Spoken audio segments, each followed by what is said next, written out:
estou julgando procedente condenar Jair Messias Bolsonaro pela prática desses crimes, liderar organização criminosa.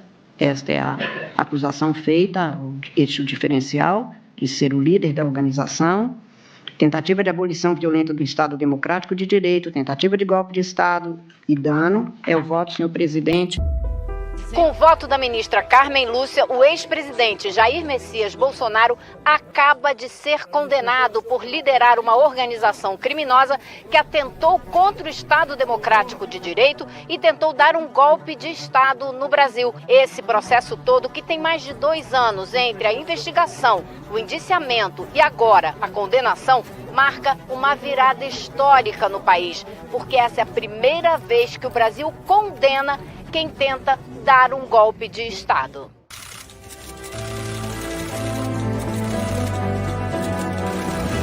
O que há de inédito nessa ação penal é que nela pulsa o Brasil que me dói.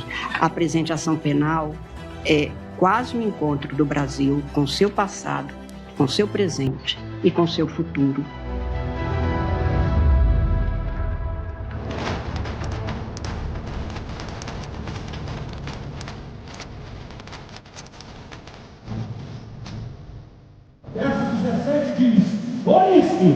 É digno de nós mostrar como deve esse Brasil Por muitos e muitos anos a gente viu o Bolsonaro ensaiar esse discurso, muito antes dele ser presidente, no período em que ele estava na Câmara dos Deputados. O que ele fez na vida e na carreira política dele foi atentar contra a democracia brasileira. Contra o comunismo, pela nossa liberdade, contra o Fórum de São Paulo, pela memória do coronel Carlos Alberto Brilhante Ustra, pelo Exército de Caxias, pelas nossas Forças Armadas, por um Brasil acima de tudo e por Deus acima de todos, o meu voto é sim! Então ele sempre usou a tribuna da Câmara dos Deputados para dizer que ia matar pessoas, fuzilar o Fernando Henrique. Desculpa, né? Através do voto, você não vai mudar nada nesse país. Tá? Nada, absolutamente nada. Você só vai mudar, infelizmente, quando um dia nós partimos para uma guerra civil aqui dentro. Né? E fazendo um trabalho que o regime militar não fez, matando uns 30 mil. Começando com o FHC. Não deixar para fora, não. Ele não foi parado antes. Esse foi também um erro, acho que desse processo como um todo. Só agora a gente vai conseguir, como democracia, fazer valer a ideia de que não pode existir impunidade também para o discurso violento de ataque à democracia. Vamos fuzilar a petralhada aqui do Acre!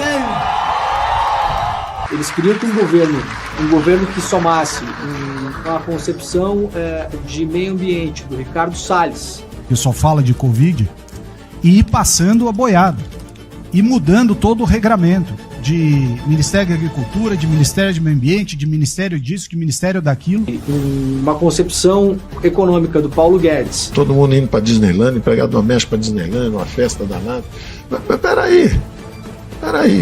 O governo Bolsonaro colocou um especulador cujo ciclo de amizades é todo formado por donos de bancos e especuladores no Ministério da Economia. A marca mais forte e destruidora do governo Bolsonaro é a pauta econômica que existe por trás de tudo isso. O Banco do Brasil é um caso pronto de privatização. É um caso pronto e a gente não está dando esse passo.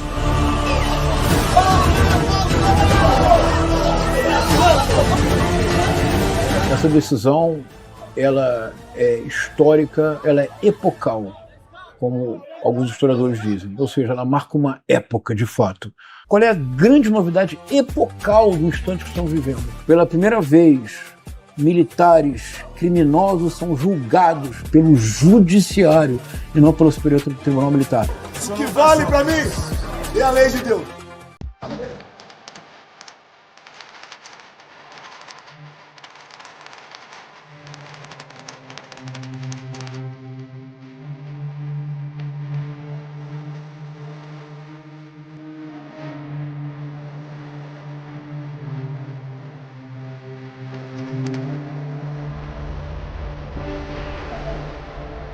É um absurdo pessoas dizerem que não houve violência, não houve agressão, consequentemente não houve materialidade. Então eu peço, por favor, para que se coloque o vídeo de comprovação da materialidade dos delitos.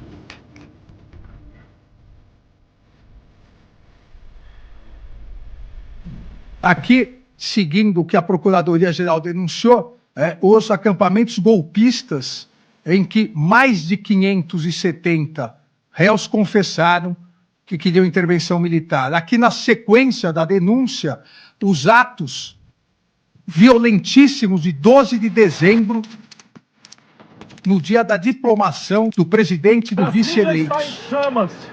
São quase uma dezena de automóveis pegando fogo. Se isso não é violência, né, o que seria uma violência? O absurdo de uma violência programada. Aqui, no dia véspera de Natal, a bomba, o caminhão bomba, que colocaram uma bomba, se explodisse a bomba, centenas, se não milhares de pessoas morreriam. Vamos entrar e tomar o poder. E aqui o dia 8 de janeiro.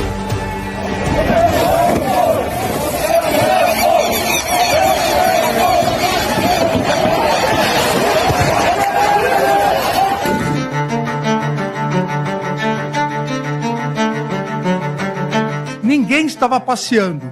Havia uma barreira policial e todos invadiram, agredindo os policiais que jogavam, vejam, jogavam gás de pimenta. As pessoas invadindo. E sempre com a intenção golpista, nós vamos ver várias faixas pedindo intervenção federal. Uma verdadeira guerra campal. Bombas, helicóptero, jogando bombas de efeito moral. O policial agredido, tirado do seu cavalo e agredido covardemente.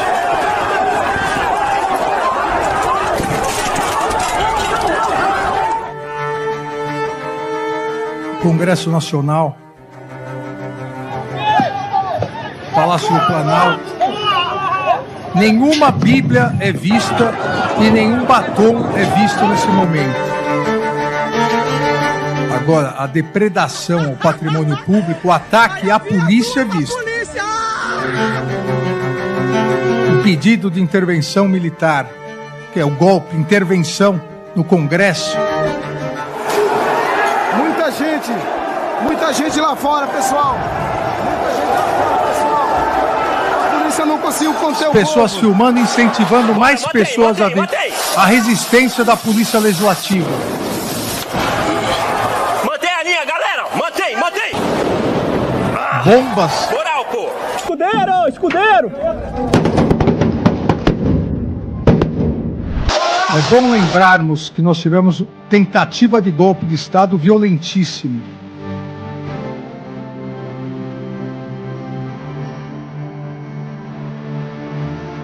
Fogo, destruição ao patrimônio público.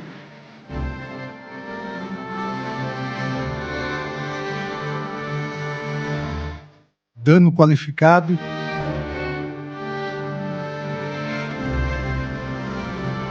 E agora o Supremo Tribunal Federal.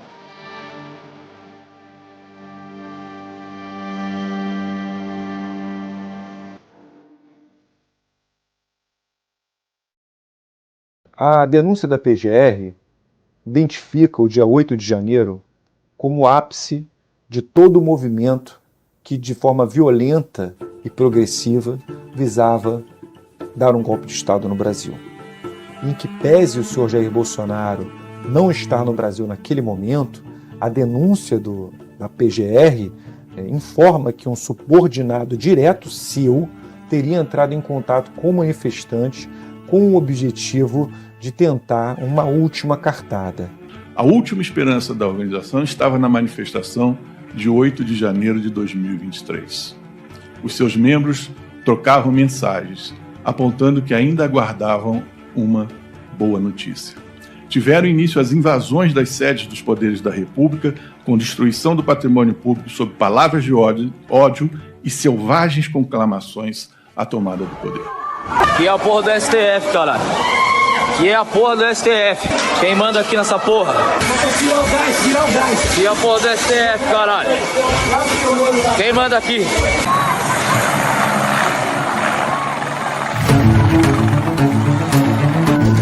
A responsabilidade pelos atos lesivos à ordem democrática recai sobre organização criminosa liderada por Jair Messias Bolsonaro, baseada em projeto autoritário de poder, enraizada na própria estrutura do Estado e com forte influência de setores militares. A organização se desenvolveu em ordem hierárquica e com divisão das tarefas preponderantes entre seus integrantes. Jair Messias Bolsonaro continua o Procurador-Geral da República, junto com Alexandre Rodrigues Ramagem, Almir Garnier Santos, Anderson Gustavo Torres, Augusto Heleno Ribeiro Pereira, Paulo Sérgio Nogueira de Oliveira e Walter Souza Braga Neto, integrantes do alto escalão do governo federal e das Forças Armadas, formaram um núcleo crucial da organização criminosa. Deles partiram as principais decisões e ações de impacto social que serão narradas nessa denúncia. Mauro César Barbosa Cid, embora com menor autonomia decisória, também fazia parte desse núcleo, atuando como porta-voz de Jair Messias Bolsonaro e transmitindo orientações aos demais membros do grupo. Toda essa construção que começa com a fabricação de um discurso sobre as urnas e termina com 8 de janeiro, foi uma opção da Procuradoria-Geral da República para tratar o movimento voltado ao golpe de Estado no Brasil. O miolo dessa imputação, que é a construção de um planejamento, a execução desse planejamento, a arregimentação de setores especiais do Exército Brasileiro para matar autoridades, tudo isso já é, no meu modo de ver, suficiente para demonstrar que essas pessoas se uniram com o objetivo de dar um golpe de Estado.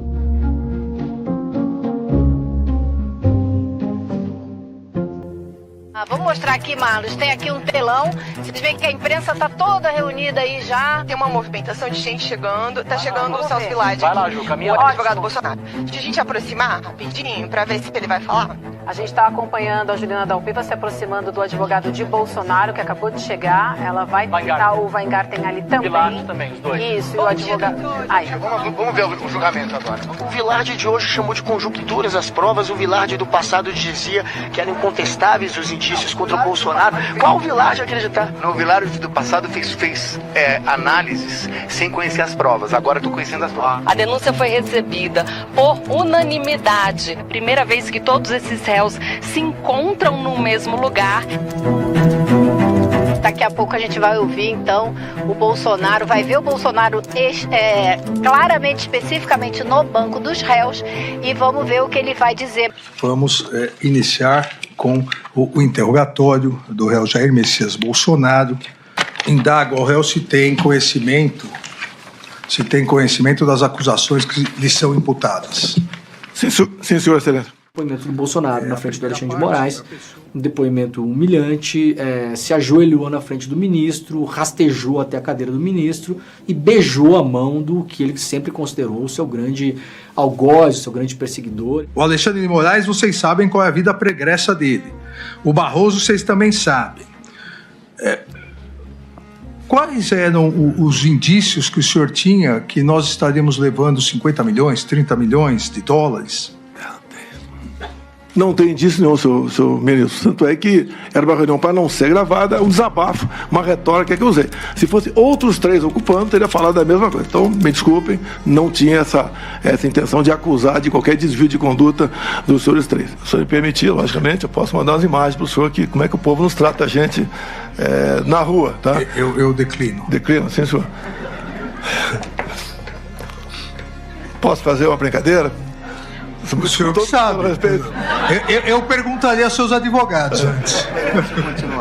Eu gostaria de convidá-lo para ser meu vice em 26. É isso aí. Eu declino novamente. Bolsonaro se humilhou publicamente, se humilhou na frente das câmeras, se humilhou diante de todo o Brasil, se humilhou diante da sua militância, chamou os militantes que eles insuflaram para cometer 8 de janeiro de idiotas. Tem sempre os malucos ali que ficam aquela ideia, né, de AI-5, intervenção militar, que as Forças Armadas, os chefes militares jamais iam embarcar nessa, porque o pessoal estava pedindo ali, até porque não cabia isso aí. E aí, nisso, tenta fazer algum tipo de costura política, e eu tenho certeza que esse depoimento dele foi parte dessa costura e foi um entendimento dele ali de que o destino dele estava selado se ele continuasse a fazer o papel de grande super-herói lutando contra o vilão da ditadura do judiciário.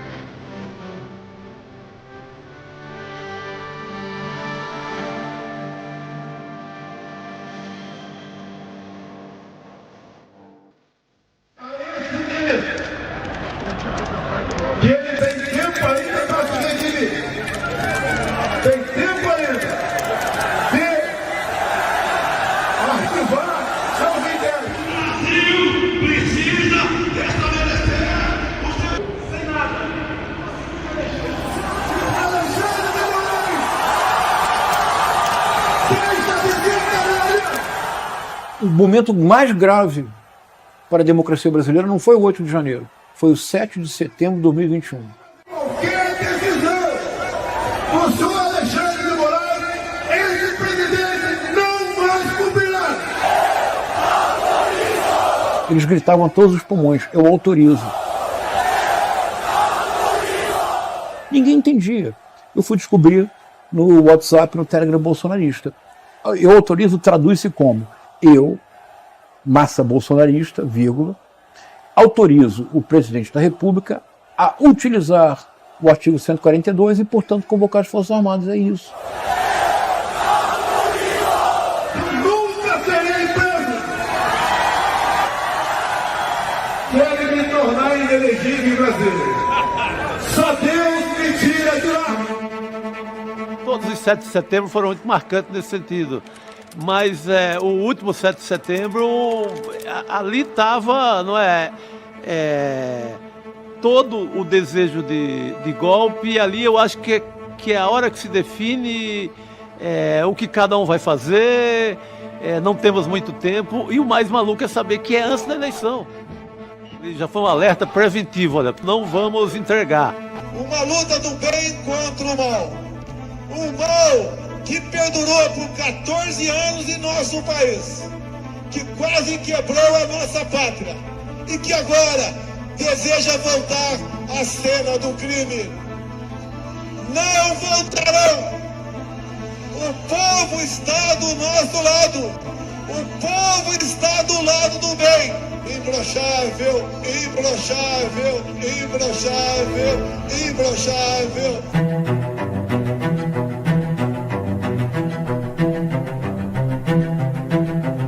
A extrema-direita no Brasil não triunfou porque o judiciário não permitiu. Eles estavam botando no papel, imprimindo um plano de um golpe que, inclusive, previa o assassinato do Lula, do Alckmin e do ministro Alexandre de Moraes. Você tem um conjunto de provas documentais que é muito maior do que o golpe de 64, por exemplo. É absurdamente maior. A narrativa acusatória, ela está toda baseada em documentos e eventos, inclusive públicos.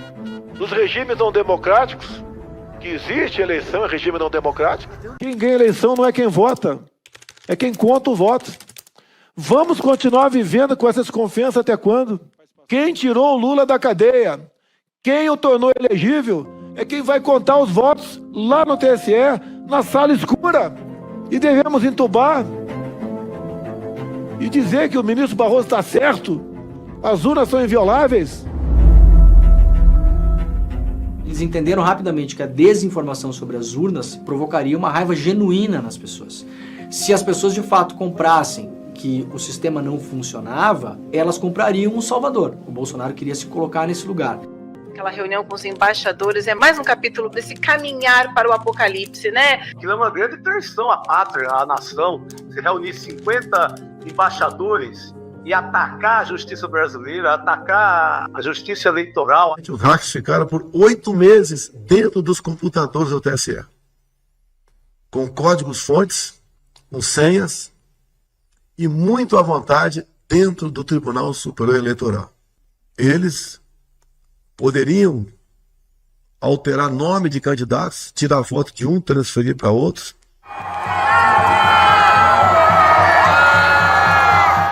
multidão vai às ruas para comemorar a terceira vez do ex-metalúrgico no comando do país.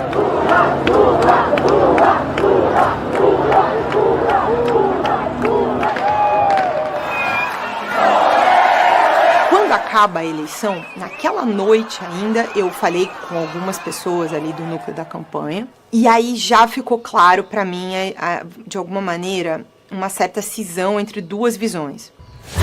Os golpistas e os que queriam começar a organizar uma oposição que flertava com certo golpismo, porque ia continuar usando o discurso de roubo das urnas, mas não iria querer fazer nenhuma ação direta. É um momento de muito perigo, né, que o país passa e que a gente veio a saber depois com as quebras de sigilo o que estava acontecendo, mas que na hora a gente testemunha Brasília como se fosse apenas uma normalidade. Entre fim de novembro de 22 e dezembro de 22, foram as vezes em que eu ouvi as pessoas me contarem que na casa do Braga Neto estavam ocorrendo reuniões com generais, militares, para discutir um golpe. Eu ouvi isso de fonte muito segura já ali, em dezembro de 22. Nesse momento que estavam indo lá os chefes das forças, Marinha, Exército, Aeronáutica, era o momento mais perigoso. Era um momento em que o desejo do Bolsonaro de não entregar o poder de jeito nenhum esteve mais perto de ser realizado. O presidente está bem, está recebendo gente, não tem problema nenhum. Tá? Vocês não percam a fé. Não, lá na frente, só o que eu posso falar para vocês agora. Estamos na frente do general Richard. A gente está na chuva, está no sol. Eu sei, senhor. Não só fica... Tem que dar um tempo, tá bom? Sobre a escolha do vice, né? Já tinha todo um caminho preparado para ser o Braga Neto, mas não se anunciava ainda. Em determinado momento, uma fonte me diz...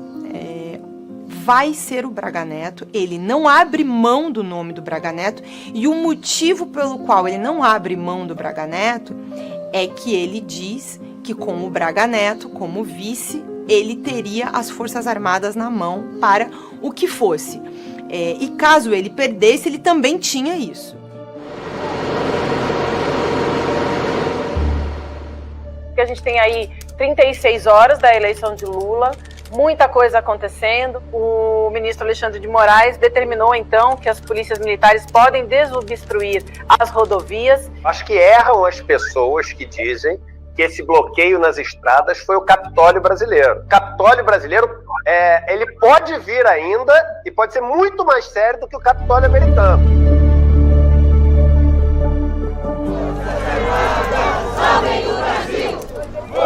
No Brasil, as pessoas estão pedindo apoio aos extraterrestres, estão ali na frente de quartéis. Existem provas de que o secretário executivo da Secretaria-Geral da Presidência entrou em contato com líderes de manifestantes que estavam acampados no local, nos próprios quartéis próximos, né, ali no Distrito Federal, estimulando-os a tomar novas atitudes. À frente do QG, às vezes que eu fui ao QG e fui como cidadão, cada um de nós comentava contra aquilo, parecia que a gente era os radicais. Deixa os velhinhos com a Bíblia na mão, lá na frente dos quartéis. E ali estava gerando tudo o que havia de pior. Ali era a concentração.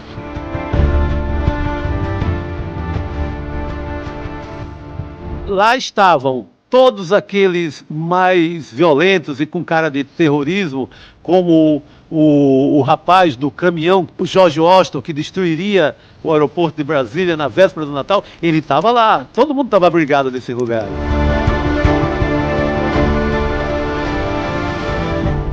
Mas só no Brasil isso pode acontecer. O homem que tentou o atentado se chama George Washington.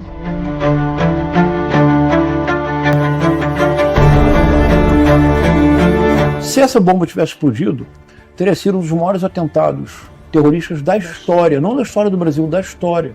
Porque é um caminhão combustível no aeroporto. Qual seria a finalidade? Imagine-se o caos que isso criaria.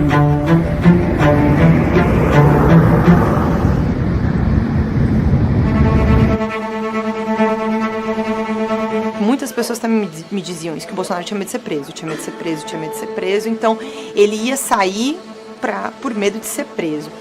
O medo de ser preso, agora é um pouco mais claro para mim, não era só sobre as investigações que já existiam antes, dele, da família, mas também do que estava rolando ali nesse bastidor, que a gente não sabia em detalhes o tão grave que era. O Brasil não vai se acabar de abrir. Pode ter certeza disso. Hoje, temos uma massa de pessoas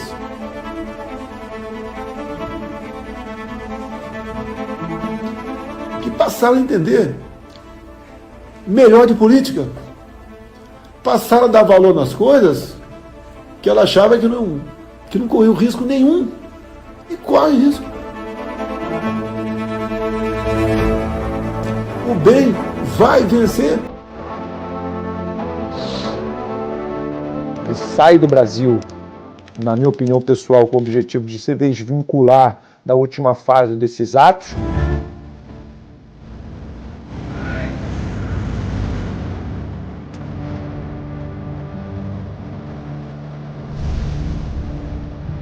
Aí veio o 8 de janeiro.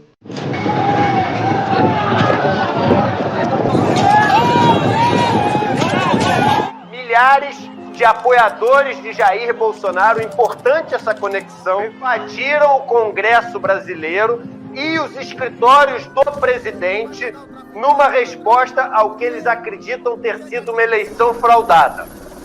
O presidente Luiz Inácio Lula da Silva disse que vai assinar um decreto emergencial permitindo que o governo use qualquer medida necessária para retomar a ordem. Dias depois disso, tem a busca e apreensão na casa do Anderson. É encontrada a primeira minuta golpista que previa ali a intervenção no TSE, o afastamento das autoridades. O decreto golpista não foi um documento criado de forma artificial para debates em tese. Ele foi um documento construído, discutido, modificado, com a finalidade de convencer os comandantes militares a aderirem ao golpe de Estado, estado de sítio. O senhor se reuniu com o seu ex-assessor Felipe Martins, que foi levar uma minuta que previa a quebra da normalidade democrática? Refuto qualquer possibilidade de falar em minuta de golpe. Temos considerandos ali apenas. Quase que sem querer, en passant, o Bolsonaro confirma que houve a reunião em que foi mostrada na tela de um computador dentro do palácio os tais dos considerandos que compunham a minuta golpista. Foi passado na tela, na tela, os considerandos foram bastante rápidos. Foi apresentada para o senhor alguma minuta de ato que decretava o golpe de Estado, a ruptura com a normalidade democrática? Em algum instante foi apresentado isso para o senhor? Foi, senhor, no dia 14 de dezembro, no Ministério da Defesa, pelo ministro Paulo Sérgio. Falei, esse documento prevê a não assunção no dia 1º de janeiro do presidente eleito? E ele falou sim. E aí eu falei, não admito sequer receber este documento, não ficarei aqui. Levantei, saí da sala e fui embora.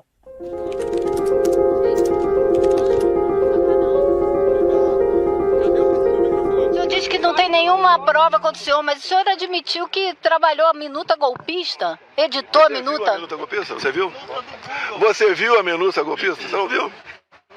Nós pedimos, não tem. O que foi falado foi estado de sítio. O que é estado de sítio? Você convoca os Conselhos da República da Defesa, depois manda esse projeto para o Congresso decidir se você pode ou não assinar o decreto. Mas tem que ter um motivo, o país estava em paz. Mas foi feita alguma coisa? Foi convocado o Conselho? Para que pensar nisso? Não posso pensar? Você quer criminar o meu pensamento? Não, pensamento não. O senhor chamou os comandantes militares para discutir a ideia. Eu conversei com eles desde quando era deputado. O documento consistia de basicamente duas partes, né? A primeira parte eram os considerandos, e no segunda parte entrava numa área mais jurídica, né, de estado de defesa, estado de sítio, prisão de autoridades e decretação de um conselho eleitoral, alguma coisa assim para refazer as eleições ou algo parecido. O Cid ele vem dessa formação histórica, ele tem uma formação militar, o pai dele é militar e essa tradição é muito presente na cabeça desses militares. Eles são agentes superiores aos civis, eles se dão mais importância e o Cid achava que esse momento seria mais um dos momentos que o Exército entrou para purificar a pátria. Verdadeira acusação que lhe é feita pelo Procurador-Geral da República? Eu presenciei grande parte dos fatos, mas eu não participei dele. Ele entra nessa história não como delator, ele entra nessa história como golpista, que é o Cid ao longo do processo, ele vai sendo pego, e ele é pego principalmente, começa com a questão do cartão da vacinação. Ali ele abre uma brecha, a CPI entra nessa história, levanta um monte de coisa, a Polícia Federal depois usa essas provas e levanta muito mais provas. Permanecerei em silêncio. Começa a emergir o personagem Cid, que era um personagem que a gente ouvia muito no bastidor ser importante, o acesso ao Bolsonaro, a pessoa a quem você tinha que procurar para poder falar com o Bolsonaro. Esse cara é um bandido, ele estava no meio dos bandidos. E aí muita gente falava, não, mas o delator não pode mentir. O máximo que ele puder esconder, ele vai esconder. O mínimo que ele puder contar, ele vai contar. É alguém pego fazendo uma traquinagem. Né? E o cara olha e fala, não, deixa eu ver o que eu posso contar aqui para me livrar sem contar tudo. A família está vendendo os imóveis.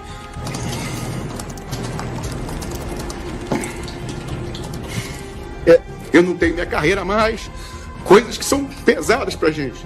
E como eu não tenho nem pra onde sair, eu não posso sair, a imprensa tá atrás,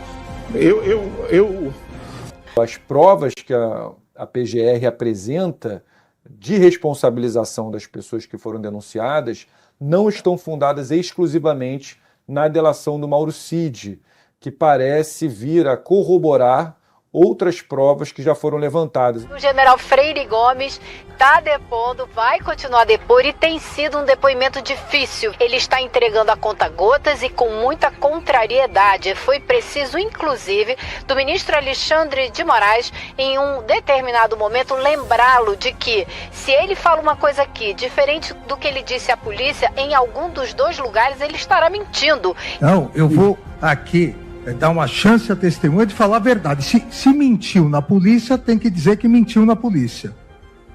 Agora, não pode, agora, perante o Supremo Tribunal Federal, falar que não lembra, que talvez, que eu estava focado somente no que eu pensava. E foi depois dessa, digamos, bronca, desse puxão de orelha, de chamá-lo à realidade dos fatos, que o general admitiu que realmente teve na reunião com o ex-presidente Bolsonaro e os dois outros chefes das Forças Armadas uma divergência. O que eu quis relatar aqui foi que eu relatei agora, que eu e o brigadeiro Batista Júnior nos colocamos contrários ao assunto e que eu estava focado no que eu falei e que o almirante Garnier, ele tomou essa postura de ficar com o presidente. Apenas a diferença, ministro Alexandre, é que eu não posso inferir o que ele quis dizer com estar com o presidente. Se não é a quebra de sigilo, se não é todo o trabalho da Procuradoria, o trabalho da Polícia Federal, do Alexandre de Moraes, a gente não saberia disso nunca. Se retirar da cena do crime.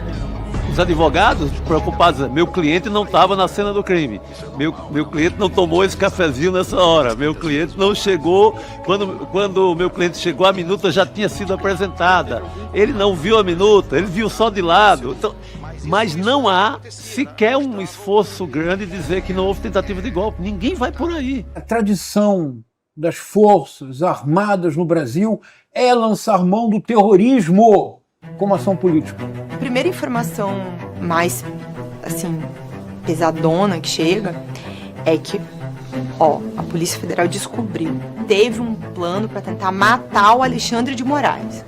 E aí eu me lembro que chegou, e a fonte muito precisa, tinha monitoramento de horário, de placa, de tudo, tá? Existia, tem documento para provar isso. E aí eu banquei.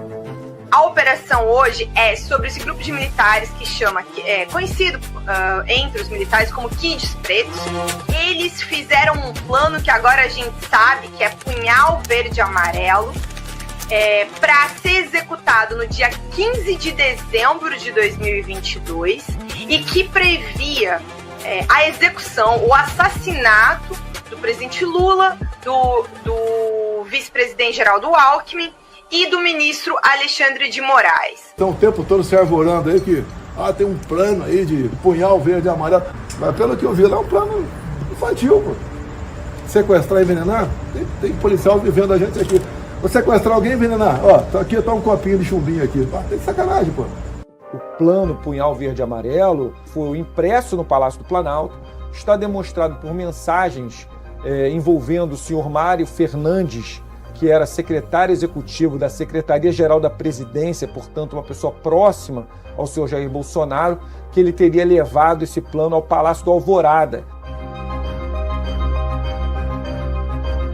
Um assunto importante, o depoimento do general Mário Fernandes, número 2 da Secretaria-Geral da Presidência no governo Bolsonaro. Ele admitiu que ele era o autor do plano Punhal Verde e Amarelo. Ele começou o depoimento dele, em 11 minutos de depoimento, ele já admitiu que era o autor do plano Punhal Verde e Amarelo. Em relação a um arquivo que conteria o texto de um planejamento Punhal Verde e Amarelo, o senhor confirma a autoria desse arquivo também?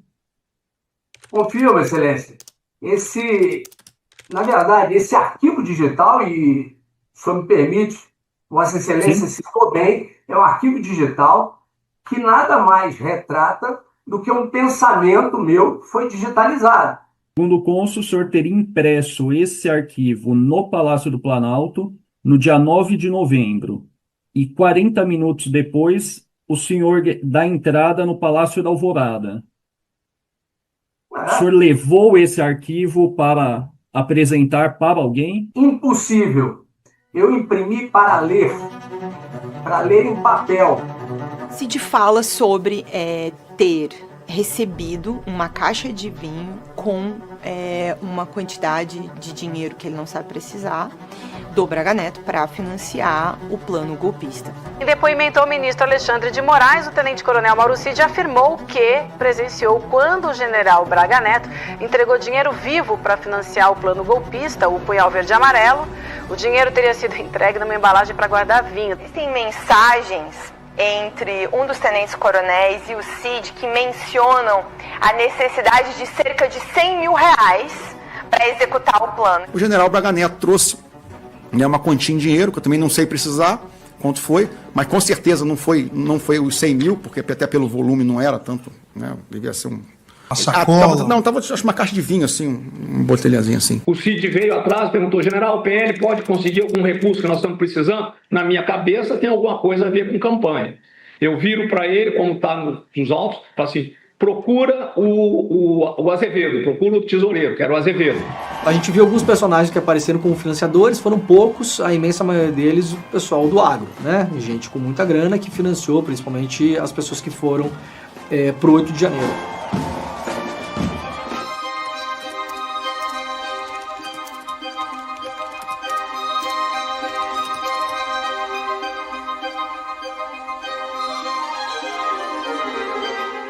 Hoje, os Estados Unidos atacaram o ministro Alexandre de Moraes. O governo Donald Trump sancionou nesta quarta-feira o ministro do STF utilizando a lei Magnitsky, acusando o Alexandre de, abre aspas, uma campanha opressiva de censura contra Bolsonaro. Eu queria aqui agradecer ao presidente Trump, ao secretário de Estado Marco Rubio e a todas as autoridades do Executivo e do Legislativo que se envolveram diretamente nessa tomada de decisão. Hoje, eu tenho a sensação de missão cumprida. Nós temos uma família em desespero, que ainda tem força política, muito menor do que pensa ter, mas ainda tem força política.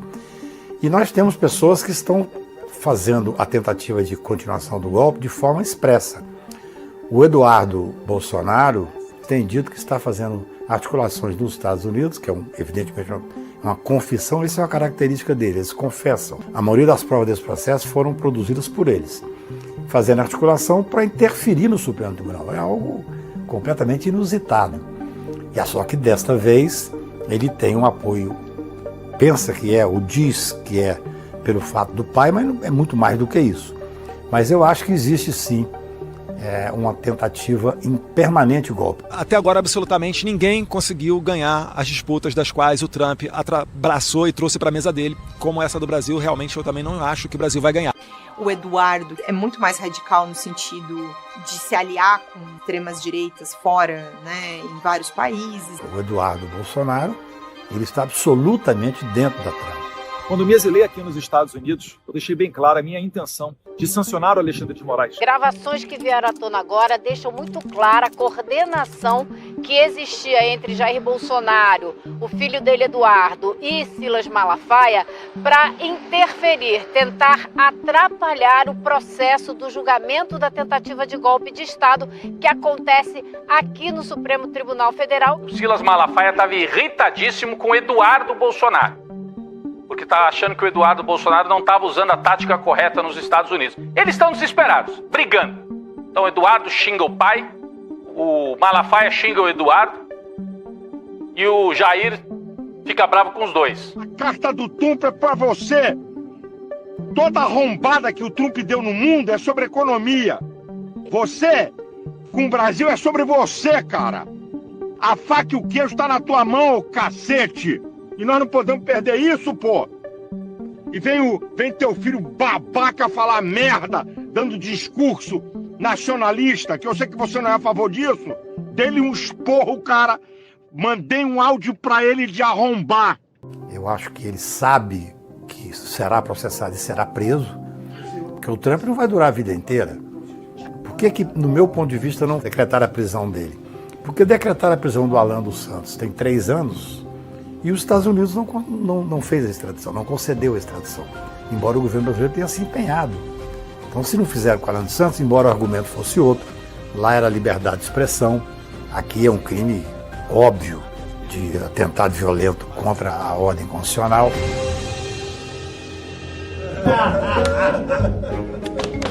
O Eduardo Bolsonaro com as suas conexões internacionais, né? Um pouco ali com a direita europeia, muito com a direita latino-americana, com pontes na Argentina, que estavam também nas lives, todo o movimento pré-golpe. Já era visível essa mão do Eduardo Bolsonaro com as conexões estrangeiras. Pensaram que se teria ido para Estados Unidos com Bolsonaro.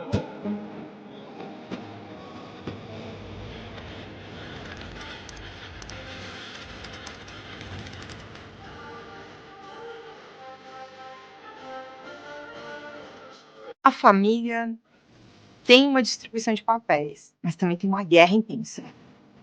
A família sabe se organizar direitinho ali, de acordo com a habilidade de cada um, né? Nós fizemos o possível. O pau quebra todo dia. Eles são muito desunidos. Eles, às vezes, sobra até publicamente, né? Aqui ali sobra um tweet, uma coisa. Aí o Carlos que some com as senhas das redes do Bolsonaro. Não é uma organização muito dada em família. Eles cumprem ali uns papéis e vivem disputando espaço e poder. Quem decidiu a eleição foi esse cara aqui. O Carlos, como o próprio Bolsonaro disse tantas vezes, era a pessoa que era responsável pelas redes, né? A vitória do Bolsonaro, várias vezes o Bolsonaro disse isso, que a vitória dele foi por causa das redes, foi por causa do Carlos. Um telefone numa prancha de surf, esse foi meu marqueteiro. É o gabinete do ódio que ele tá falando quando ele fala isso. O Carlos montou meu gabinete do ódio. E meu gabinete do ódio me deu a vitória.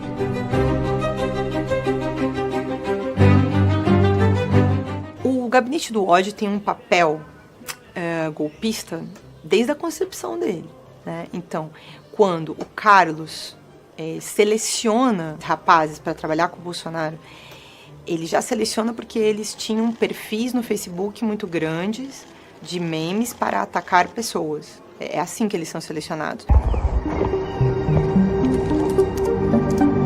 Senhor Carlos, o senhor tem algo para falar em relação à operação?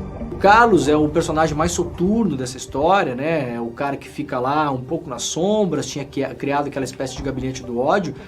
Tem uma ligação muito grande com toda aquela turma que estava criando notícias falsas e espalhando notícias falsas.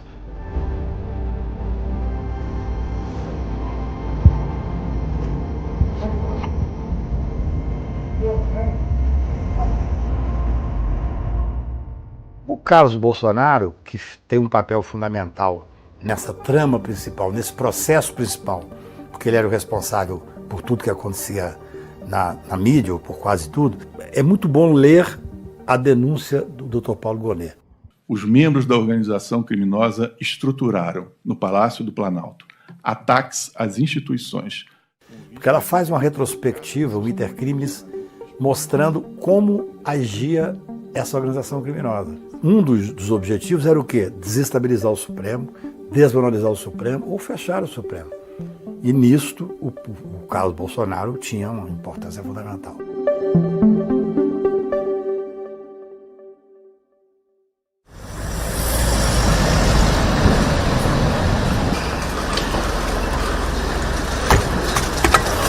A extrema-direita, no mundo, ela conseguiu um controle muito grande da versão dos fatos que chegam até as pessoas. Conseguiram isso com uma inteligência das redes sociais que eles passaram a dominar e também com dinheiro.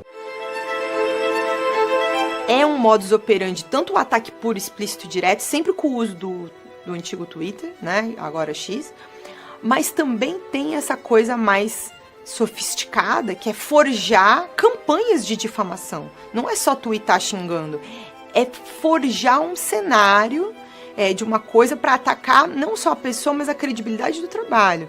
E olha a jornalista da Folha de São Paulo, tem mais um vídeo dela aí. Ele diz do assédio da jornalista em cima dele, ela queria um furo, ela queria dar um furo. Quantos jornalistas foram atacados diretamente por Jair Bolsonaro? Ou seja, nas suas entrevistas ou nas lives que ele fazia, onde ele incitava toda a sua militância, uma militância muito violenta, muito agressiva, a se voltar contra esses jornalistas. Quando eu ganhei a imprensa, me atacaram, dizendo que eu comprei 2,5 milhões de lata de leite condensado. Vai pra puta que eu pariu! A morte da Mariela, seus patifes da TV Globo, seus patifes, canalhas! Esse jornalismo que vocês fazem, jornalismo podre! Você tem uma cara de homossexual terrível, mas nem por isso te acusa de homossexual. Se bem que não é crime ser homossexual. Eu já sofri dezenas de campanhas de calúnia, de difamação, me acusando de diversas coisas que eu nunca fiz. Eu recebi de algumas pessoas prints, mensagens de que o meu nome, meu endereço, meus telefones, os meus dados bancários circulavam em grupos de extrema-direita. Grupos que diziam, vamos matar esse veado, falando literalmente o que as pessoas diziam nas mensagens encaminhadas. Em junho, eu fui alvo de uma campanha de difamação criada pelo Alan dos Santos para tentar salvar a pele do Felipe Martins, né? Ele queria soltar o Felipe de tudo quanto é jeito, pressionando a opinião pública. Ele cria lá uma conversa falsa, usa uma foto minha, e aquilo me faz 3 meses de caos muito intenso na vida, desde mensagem de vejo você sempre no bairro tal, não sei o quê, entre outras coisas, assim, de ameaça. É esse mesmo gabinete do ódio que se conecta com o serviço de informação, que aí a gente já está falando do deputado Ramagem, que ocupou o serviço de informação durante o governo Bolsonaro. Nova narrativa agora, a BIM paralela do Bolsonaro, essa acusação em cima do delegado Ramagem, um cara fantástico. O Bolsonaro, naquela reunião famosa, que depois da briga com o Sérgio Moro se torna pública, também fala: se vocês não são capazes de investigar, eu tenho o meu próprio sistema de informações.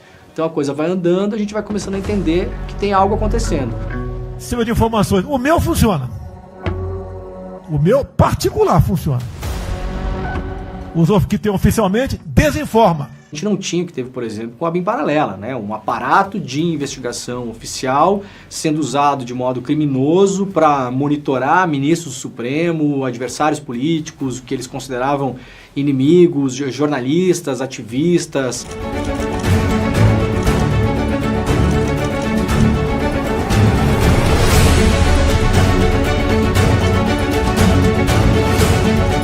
relatório da Polícia Federal, que foi tornado público há pouco tempo atrás, onde em mais de 1000 páginas, o único veículo de mídia que aparece como sendo monitorado, como sendo alvo de todo um esquema para criar uma fake news que pudesse assassinar a reputação, é o ICL Notícias. Eles tentam criar uma história falsa para ligar o ICL à lavagem de dinheiro. Então o ICL também foi envolvido nessa investigação ilegal, criminosa, bandida que aconteceu dentro da BIM.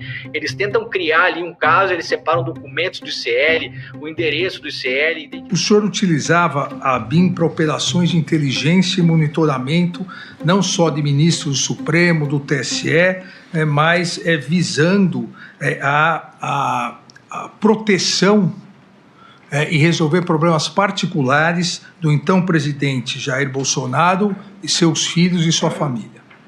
Negativo, não houve essa questão. Jair Bolsonaro foi indiciado mais uma vez, só que agora junto com seu filho Carluxo. É que a Polícia Federal entregou para o STF o relatório final da investigação da BIM Paralela. São cerca de 30 indiciados e Jair Bolsonaro aparece como chefe de organização criminosa que fez espionagens ilegais durante o seu governo. Flávio usou a estrutura da BIM Paralela para defendê-lo da questão do COAF e das rachadinhas. Eles usaram a BIM Paralela para fazer um dossiê para municiar a defesa do senador para o cara se livrar do processo no Rio de Janeiro. O Flávio tenta dar uma cara mais institucional, como se estivesse encobrindo alguma coisa.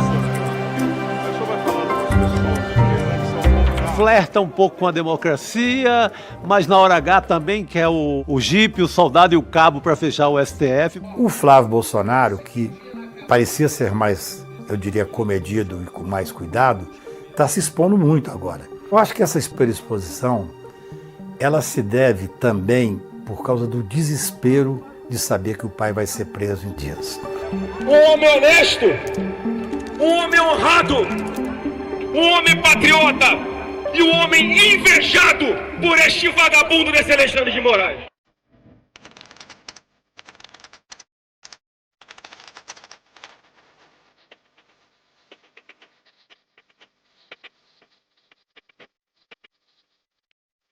De setembro de 2025, pode anotar, esse dia já entrou para a história. Daqui a pouquinho aqui no STF começa o julgamento de um ex-presidente que tentou dar um golpe de Estado. E mais do que isso, pela primeira vez na história a gente vai botar aqui no Brasil, no banco dos réus, 5 militares. Militares que na nossa história tantas vezes tentaram e conseguiram solapar nossa democracia. São 3 generais, um almirante, um tenente-coronel e 2 civis. E entre esses 5 militares, 4 são de alta patente, da cúpula. É por isso que a gente pode dizer, sem medo de exagerar, que hoje começa aqui o julgamento mais importante do século no Brasil.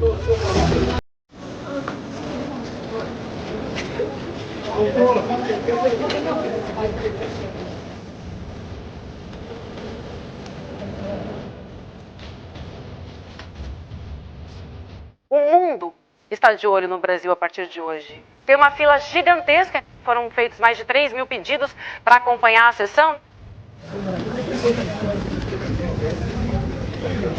Olha a quantidade de jornalistas cercando aqui o Vilarde, advogado do Bolsonaro. Obrigado, gente. Aí, o ex-presidente chegou, mas não está o desejo de vir no julgamento? Chegou, mas ele não está bem. Ele não está bem. O que ele está sentindo? Saúde. Aí tem que falar com os médicos. Ele não vem, então? Não vem. Acabou de chegar o advogado agora do Braga Neto. Vamos ver se ele fala também. Eu confio na absolvição do meu cliente. Bom dia a todos. Vai começar agora o julgamento, então. Vamos ouvir esse que é um momento histórico. Declaro aberta a 6ª sessão extraordinária da primeira turma do Supremo Tribunal Federal. Passo a palavra ao eminente relator, ministro Alexandre de Moraes, para a apresentação do relatório. Antes de iniciar propriamente o relatório, eu acho importante esclarecer. Nós chegamos hoje, o Brasil chega hoje, em 2025, 40 anos da redemocratização, com uma democracia forte, as instituições independentes. O ministro Alexandre de Moraes disse com todas as letras: soberania não pode, não deve e jamais será negociada. É uma resposta direta a toda essa pressão, essa guerra que o governo dos Estados Unidos está fazendo contra o Brasil, a pedido, mas não só, do filho do Bolsonaro, o Eduardo Bolsonaro, que está lá brigando para prejudicar o país. Coragem institucional e defesa da soberania nacional fazem parte do universo republicano dos membros dessa Suprema Corte, que não aceitará coações ou obstruções no exercício de sua missão constitucional. Encontrados, obtidos pela autoridade policial. Nenhum dos réus, através de suas defesas, negou os fatos apresentados até agora nesse processo. Eu acho que isso é muito relevante. Eles tentam retirar seus clientes da cena do crime, mas não negam a existência do próprio crime. Garnier, ele evidentemente não fez nada disso. Preciso dizer com todas as letras, Walter Souza Braga Neto é inocente. O presidente, ele não atentou contra o Estado Democrático de Direito. Não se pode punir um ato preparatório. Vossa Senhoria, eu copiei aqui 5 vezes, diz que o réu, neste caso, o cliente de Vossa Senhoria, aspas, estava atuando para demover o presidente da República. Demover de quê? Porque até agora todo mundo diz que ninguém pensou nada. Claro, claramente, Vossa Excelência. Demover de adotar qualquer medida de exceção. Muito obrigado. Atuou ativamente. E a prova dos autos. Obrigado. Muito obrigado.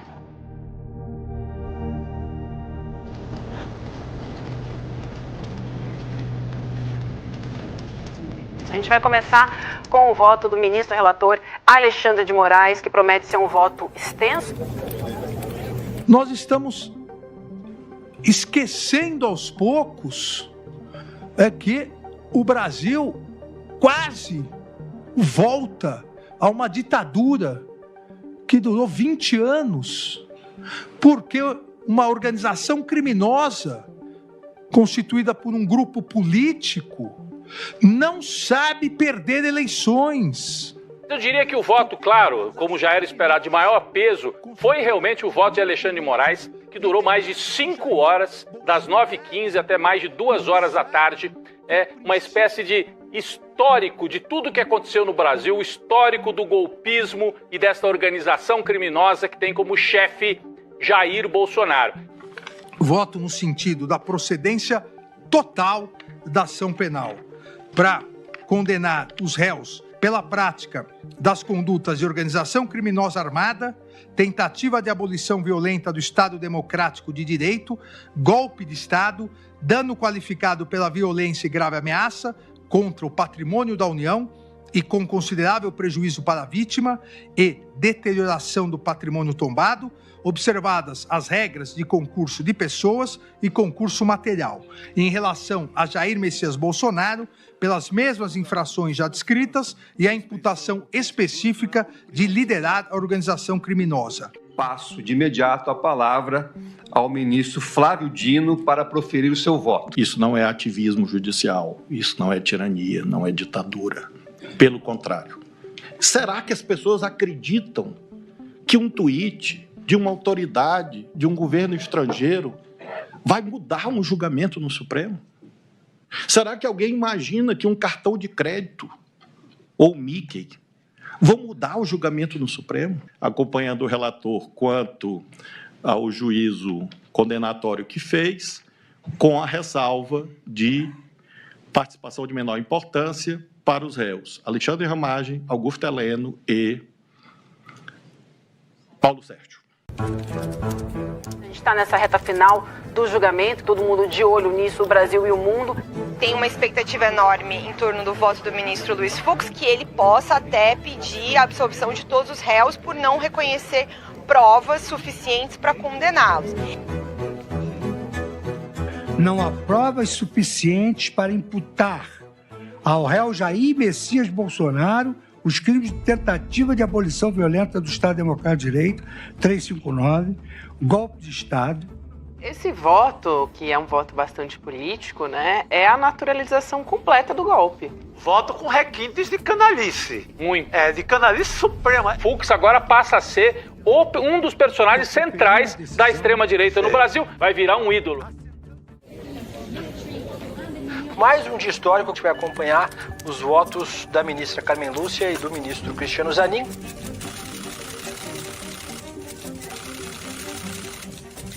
Hoje é um dia de defesa da democracia e cabe aí a uma mulher, a ministra Carmen Lúcia, dar o voto dela nesse julgamento que vai ficar marcado para o Brasil. Eu tenho por comprovado pela Procuradoria-Geral da República que Jair Messias Bolsonaro praticou os crimes que são imputados a ele na condição de líder da organização criminosa.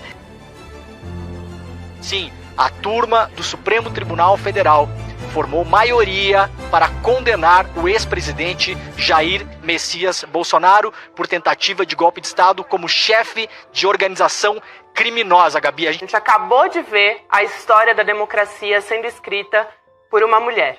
A turma, por maioria, julgou procedente a ação penal 2668 com a condenação dos réus Alexandre Ramagem Rodrigues, Almir Garnier Santos, Anderson Gustavo Torres, Augusto Heleno Ribeiro Pereira, Jair Messias Bolsonaro,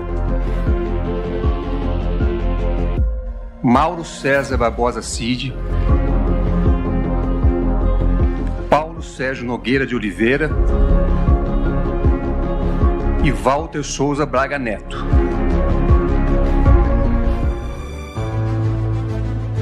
De histórico para o Brasil, para a nossa democracia, em nome dos mortos e desaparecidos da ditadura de 64, um pouco de justiça sendo feita nesse país, Rodrigo. Só queria acrescentar uma coisa. Foi importantíssimo essa nossa reconciliação com o passado e olhar para frente, para o futuro. Mas a gente tem uma conta humana para acertar com os 4 anos de governo Bolsonaro que ainda, espero eu, serão acertadas. Nós tivemos 700 mil mortes por causa da pandemia de Covid e o cálculo que se faz é de que pelo menos 400 mil pessoas, pais, mães, tios, filhos, primos, avós, morreram porque aquele governo decidiu que não ia cuidar da população, que ia negar vacina, que ia negar ciência, que ia dizer que o vírus não era de nada, era uma gripezinha, que não precisava tomar vacina, que a cloroquina resolvia.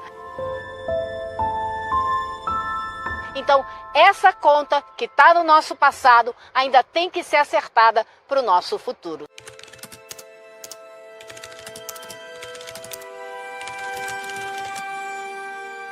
É emocionante estar nesse momento, ser testemunha dessa história toda, saber que era possível levar Bolsonaro para a cadeia, mas fica aquela pedacinho de alerta para a gente manter que o fascismo está vivo e o bicho é um vermezinho de nada que fica forte depois, então atenção total sempre.